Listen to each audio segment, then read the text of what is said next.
¿cuánto? Menos de 10. Medida como era normal. De 5,28. Entonces menos de ¿cuánto va a ser el PM? Menos de 5. ¿Ya? Muy bien, ¿se acuerdan? Por lo menos se habían acordado para hoy. Entonces hemos dicho, solo para recordarles que es bien frecuente que puede representarse hasta en un 10% de las pacientes. Y hemos dicho que es la ruptura de las membranas, ¿no? Corioamnióticas, antes del inicio de las contracciones o del trabajo de parto. Puede ser precoz, si ocurre minutos, horas antes del inicio del trabajo de parto. Y el periodo de latencia es el tiempo que transcurre entre la... ¿Qué era? ¿Qué era el periodo de latencia? Muy bien, desde que pierde líquido hasta el momento en el que nace el bebé, que puede ser por parto o cesárea, ¿no? Entonces las causas exactamente no se saben, pero hay factores infecciosos que pueden influir bastante, especialmente porque adelgazan la membrana y eso se puede romper, ¿no? También puede estar asociada a polidramios, embarazos múltiples por sobredistensión, condensaciones, cuando hay té de cobre en el embarazo lo puede romper más fácilmente. O también pueden haber anatomías ya fisiológicas de la misma membrana o alteraciones locales, ¿no? Que haya déficit de algunas sustancias que forman parte de la membrana. Entonces ahí habíamos quedado en que el diagnóstico se va a basar en una buena historia clínica. Vamos a evaluar desde cuándo fue la pérdida de líquido. Vamos a pedirle a la paciente que puje al hacer el examen especular, ¿no? El examen especular es muy importante porque normalmente el espéculo va a ser estéril. Como la vagina no es estéril, si nosotros hacemos tactos, bastantes tactos, podríamos migrar las bacterias de la vagina hacia el interior. Vamos a ver pérdida de líquido a través de la vagina en el examen especular.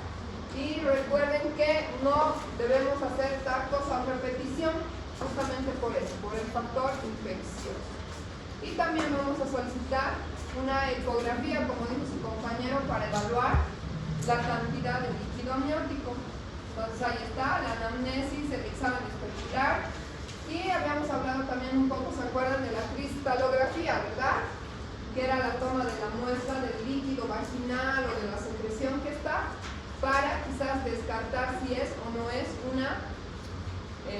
un líquido amniótico. El examen especular tiene que ser con un espéculo estéril, ¿no? Y vamos a ver, muchas veces vemos que el líquido está fluyendo en abundante cantidad, o a veces ya no se ve mucha cantidad, pero sí, si se logra tomar una muestra, vamos a nosotros hacer lo que es la cristalografía o la tinción. Existen varias tinciones o tipos de estudios que se pueden hacer para saber si el líquido que está perdiendo la paciente es líquido amniótico o no. A veces se hace diagnósticos diferenciales con orina, puede ser también con semen, pueden hacerlo con secreción vaginal. A veces las pacientes se acumulan bastante y pierden líquido, y no siempre va a ser una ruptura de membranas, o sea que no significa que porque haya perdido bastante líquido, o a veces las pacientes llegan a tener incontinencia urinaria, siempre hay que descartar la causa, ¿no? También existe una prueba que se llama papel de nitracina, que es como una tira reactiva, que lo que hacemos es, puede ser introducir en un tubito o directamente empaparlo con el líquido que tengamos en la vagina.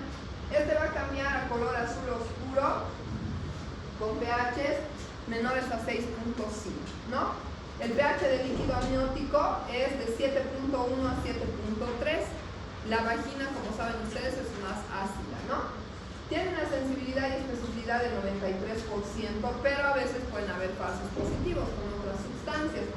Por eso es que tenemos que siempre complementar, no solamente hacer una prueba de nitracina y ya considerarlo positivo. Siempre vamos a hacer varias pruebas, o en realidad quizás la ecografía es la que más nos va a confirmar la pérdida de líquido o la cantidad exacta de líquido que tenemos. La cristalografía, les había dicho la semana pasada, que era la arborización. En la placa vamos a observar imágenes como de hojas de helecho, ¿no? Esa es la cristalografía.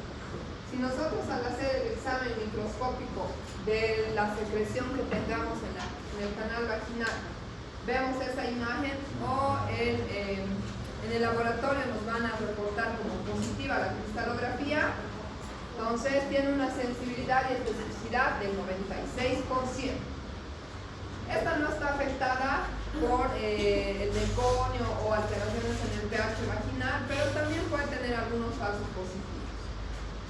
Entonces el diagnóstico quizás definitivo va a ser la suma, o que nosotros veamos la acumulación de líquido amniótico más la prueba de nitracina y la cristalografía, ¿no? Entonces, si tenemos todo positivo, vemos que hay acumulación de líquido más cambio de papel de nitracina y la imagen en el lecho, ya consideramos como una RP.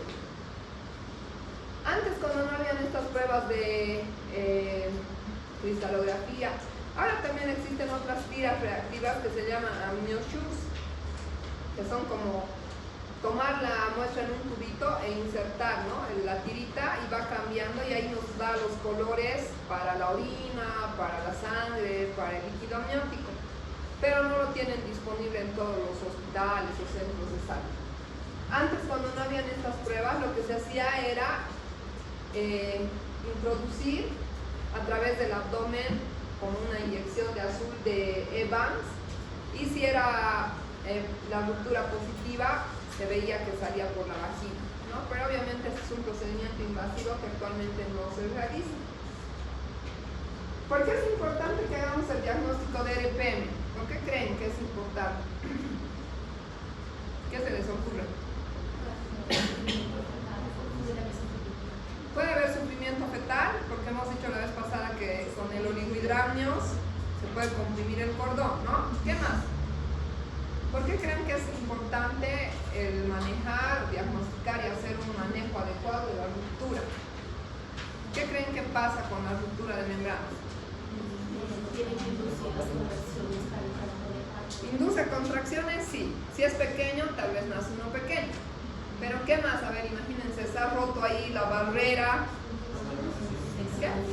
Infección, ¿no? Entonces quizás eso es muy importante también, porque migran las bacterias de la vagina, de la pared perineal, hacia la cavidad uterina, y el feto puede tener sepsis, y también la madre puede tener algún tipo de infección, ¿no? Entonces, sí, como decía, puede iniciar el trabajo de parto, induce a las contracciones si no iniciamos el manejo, y también puede infectar al feto o producir una corioamnionitis. La corioamnionitis incluso puede terminar en una sepsis materna o en una infección, en una histerectomía, ¿no?, que se haga una pelviperitonitis, porque va a haber una contaminación de bacterias de todo lo que es las membranas, la placenta, el útero, y hasta el feto también se puede morir. El 80 al 90% de la RPM, después de la RPM mejor dicho, puede ya empezar a complicarse, ¿no? Y en periodos de latencia mayor a 2-3 días o incluso más de una semana, va a ser mucho mayor la complicación o la mortalidad. Entonces, las infecciones intrauterinas muchas veces pueden ser subclínicas. ¿Qué significa eso? Que a veces la paciente no se está dando ni cuenta que tenía una ruptura de membranas, las bacterias han empezado a migrar y solamente hay una leucocitosis, ¿no?, laboratorios positivos, no hay fiebre, no hay dolor abdominal, no inician las contracciones hasta que la paciente ya está más complicada. Lo ideal, además de hacer la cristalografía y hacer las pruebas de papel de nitracina, sería siempre obtener un cultivo de líquido amniótico, ¿no?, que nos permita, más que todo en aquellas pacientes que su periodo de latencia ya es bastante largo, que nos permita saber qué tipo de bacterias sido las que han contaminado el líquido y de acuerdo a eso iniciar un tratamiento antibiótico. El diagnóstico definitivo o el que nos va a confirmar si hay una corioamnionitis va a ser el estudio histopatológico, ¿no? El de las células de la placenta. Si la paciente va a tener infección, que puede ser generalizada y llegar a ser una infección grave, vamos a tener un cuadro similar a lo que es un proceso séptico, ¿no? Taquicardia, hipotensión, fiebre, hipersensibilidad uterina, duele demasiado el útero al mismo tacto, podemos ver que haya secreción fétida, pus a través de la vagina, va a tener la paciente fiebre, malestar general y podríamos hacer una amniocentesis buscando signos de una infección para la prevención de una parálisis cerebral en caso de que el fetito también se infecte. No solamente quiere decir que el feto va a tener una infección generalizada, sino que eso le puede causar una parálisis cerebral. Como se acuerdan que habíamos visto en oligohidramios que existe una hipoplasia pulmonar, hemos dicho que no hay el espacio suficiente para el desarrollo del pulmón. De igual manera, por secundario a una RPM, especialmente si es de varias semanas de evolución, vamos a tener una hipoplasia pulmonar, ¿no? Si es antes de las 25 semanas, hemos visto que el pulmón tiene mucho más susceptibilidad a ser dañado porque no tiene los alveolos o la producción de surfactante, ¿no? Mientras más temprana es la RPM y de forma prolongada, va a haber un oligohidramnios intenso y eso es de mucho peor pronóstico, ¿no? Entre la semana 22 a 28, casi siempre todos los fetos se mueren. Puede haber una asfixia perinatal y anomalias congénitas. Ya me voy a enojar porque todos están saliendo sin pedir permiso. No, pero es que tienen que avisar, pues, con quién no hay nadie aquí adelante. Ya es una falta de respeto para todos los que se animan. No les voy a dejar entrar, les voy a cerrar la puerta. Ya. Entonces, las complicaciones en el feto, si es que es pequeñito y se han roto las membranas, podemos tener una insuficiencia respiratoria. La mamá puede tener una infección del endometrio, teniendo una endometritis. Hemos dicho que puede haber prolapso del cordón, ¿se acuerdan? Si se rompe la membrana, es fácilmente que se deslice el cordón.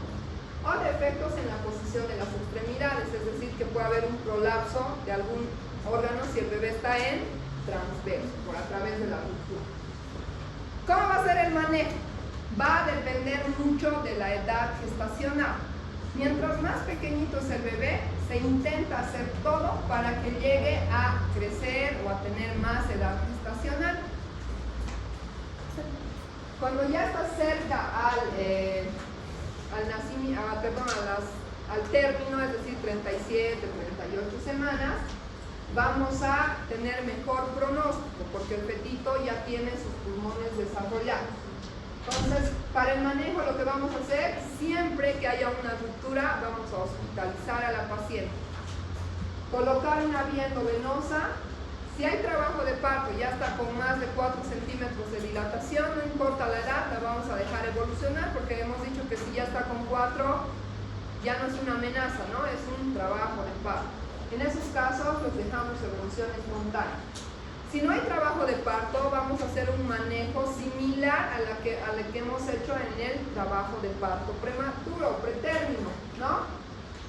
Especialmente mientras más chiquito es. Vamos a ponerle antibióticos, corticoides, vamos a poner, hoy le vamos a dar uteroinhibidores, ¿no? Vamos a hacer laboratorios, especialmente aquellos que nos vayan a mostrar si está o no con un proceso infeccioso, como el hemograma con un recuento de leucocitos, ¿no?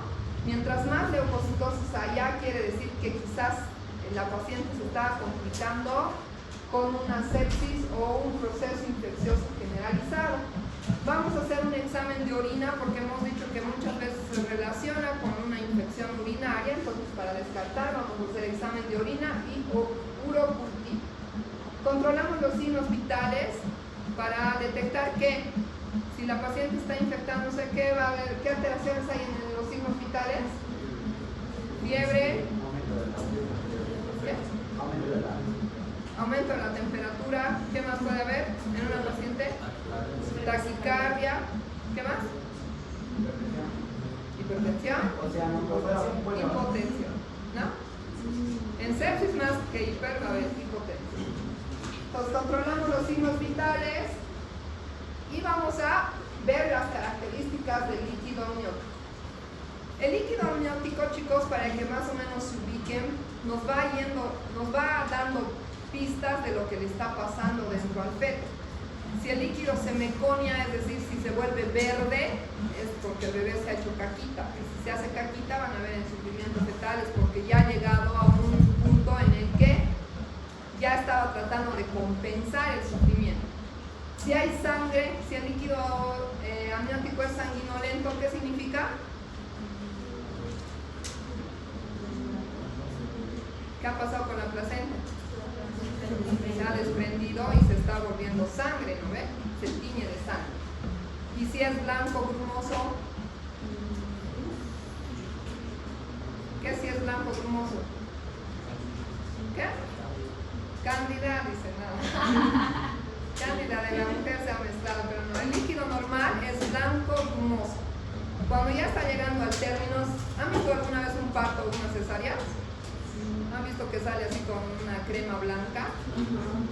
Eso se llama el vernix gaseoso, ¿no ve? Es como la cremita que le unta para proteger al bebé. Entonces el líquido que es orina y lo que ya hemos visto que contiene, más esa crema que se va deshaciendo, mientras más cerca del término está, más vernix gaseoso tiene, ¿no? Entonces por eso el líquido normal es blanco grumoso. Ya si lo ven verde, amarillento o sanguinolento, es porque algo está pasando. Entonces el tratamiento tiene como objetivo lograr la supervivencia del neonato, ¿no? O hacer que llegue a una edad gestacional en la que pueda sobrevivir estando afuera. Ustedes saben que cuando ocurre en el segundo trimestre, es decir, que el bebé tiene 25, 28 semanas, la supervivencia es muy escasa. Más que todo por los pulmones no desarrollados, ¿no? En el tercer trimestre, en las primeras etapas del tercer trimestre, es decir, 32, 34 semanas, tiene una supervivencia mejor, pero tiene una alta morbilidad, especialmente a las complicaciones de la prematurez del feto. A mediados del tercer trimestre ya tiene más chance de sobrevida y cuando ocurre cerca al término, 37, 38 semanas, la mortalidad y la morbilidad son bajas porque ya el bebé está listo para nacer, ¿no? Entonces, dentro del tratamiento, si es prematuro, de igual manera que en el trabajo de parto prematuro vamos a usar los esteroides o los corticoides, ¿no? Betametasona, dexametasona.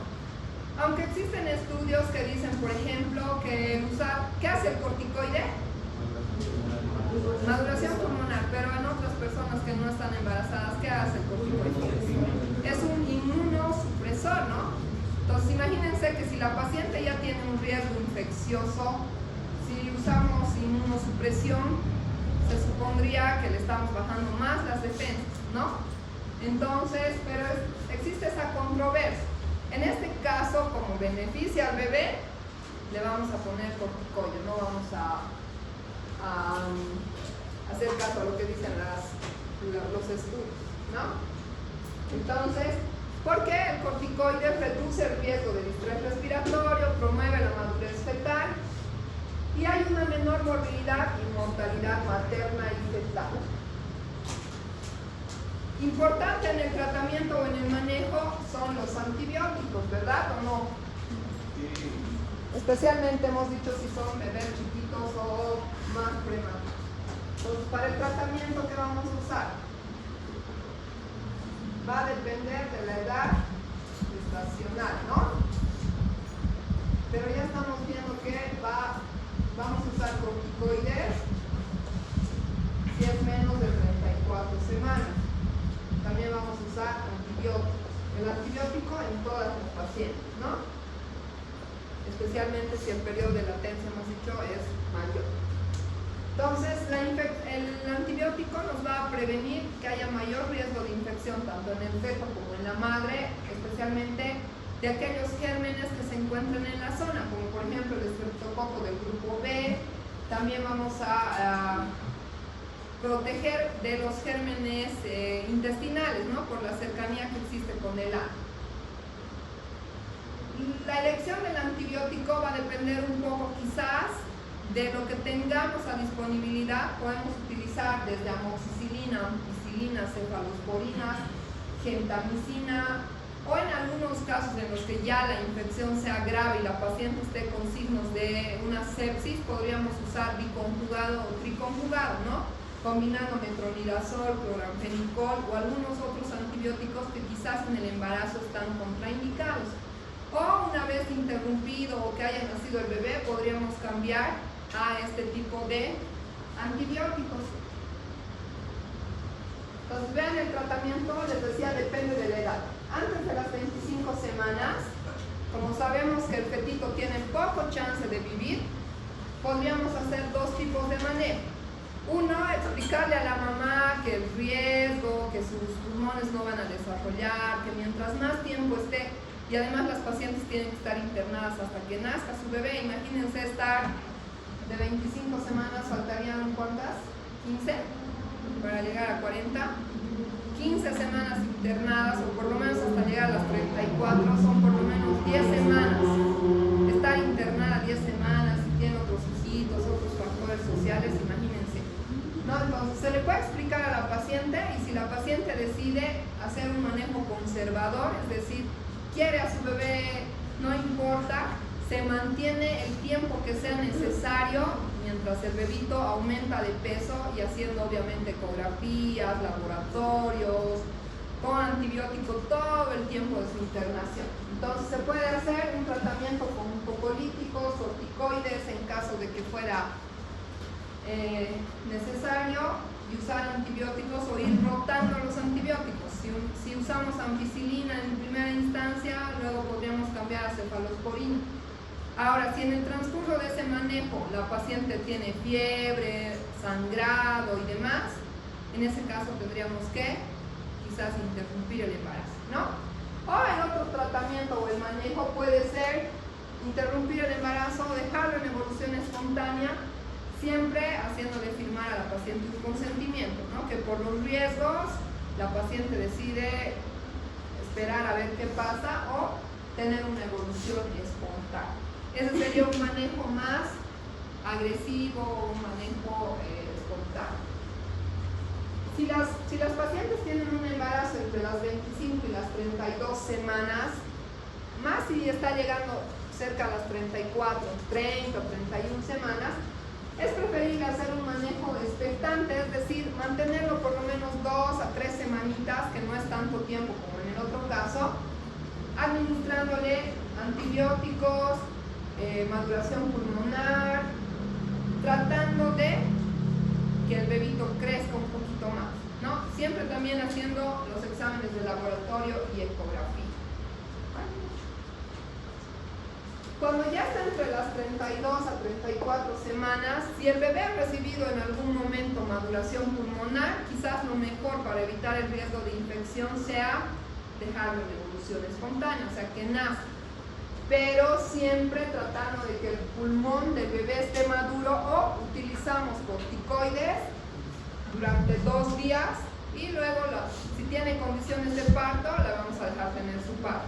Ahora, si tiene indicación de cesárea, programaremos su cesárea, pero una vez realizada la maduración pulmonar y utilizando los antibióticos desde que se interna hasta que se va, ¿no? Después también para su casa hay que darle antibióticos.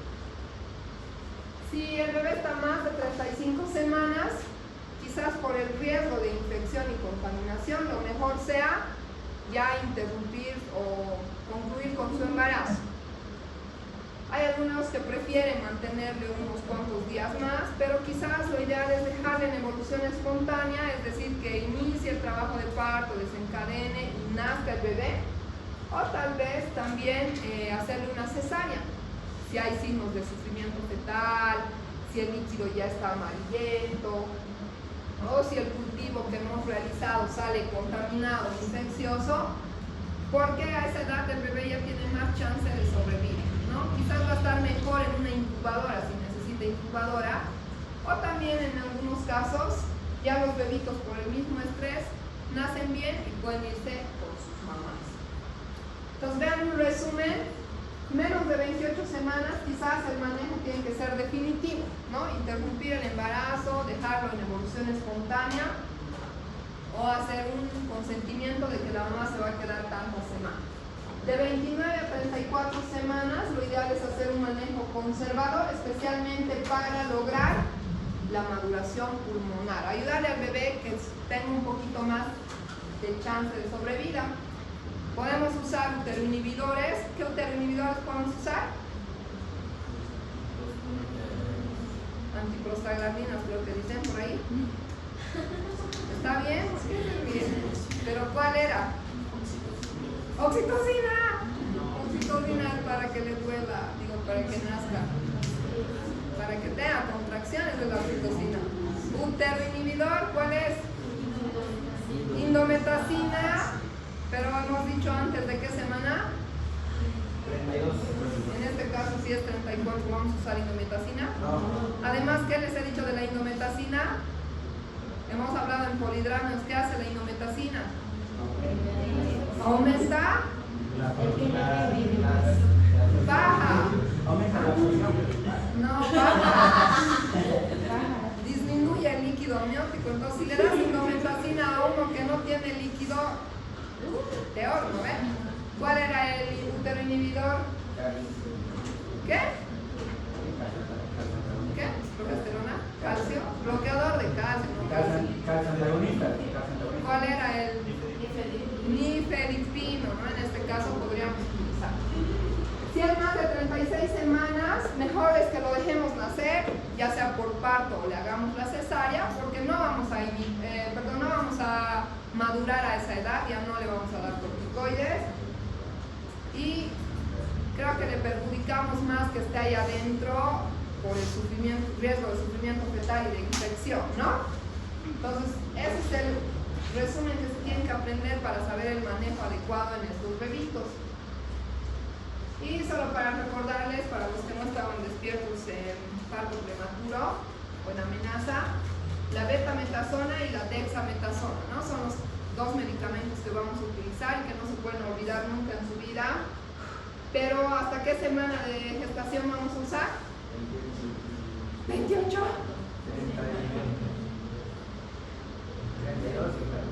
No, un poquito más. 34 es el límite, chicos. 34 se puede usar maduración. Les he dicho la vez pasada que hay estudios que si usamos más de las...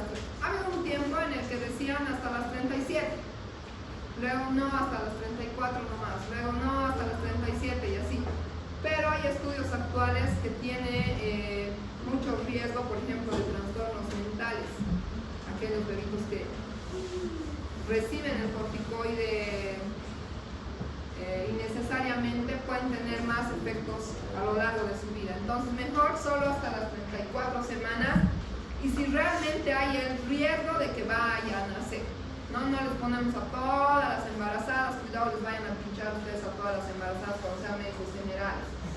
Luego van a ver todos los loquitos. Muy bien. ¿Alguna duda o pregunta de la RPM? ¿Les ha quedado claro? ¿Sí? Muy bien. ¿Qué me querían preguntar? ¿Hasta el examen hasta dónde va a El examen va a ser hasta aquí por si acaso y es la siguiente semana, ¿no? Sí.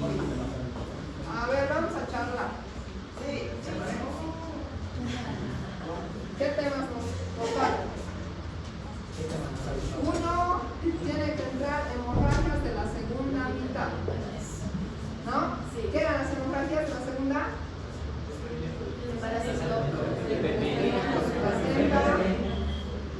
¿Qué más? Placenta previa, no pasa. Placenta previa y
Después tenemos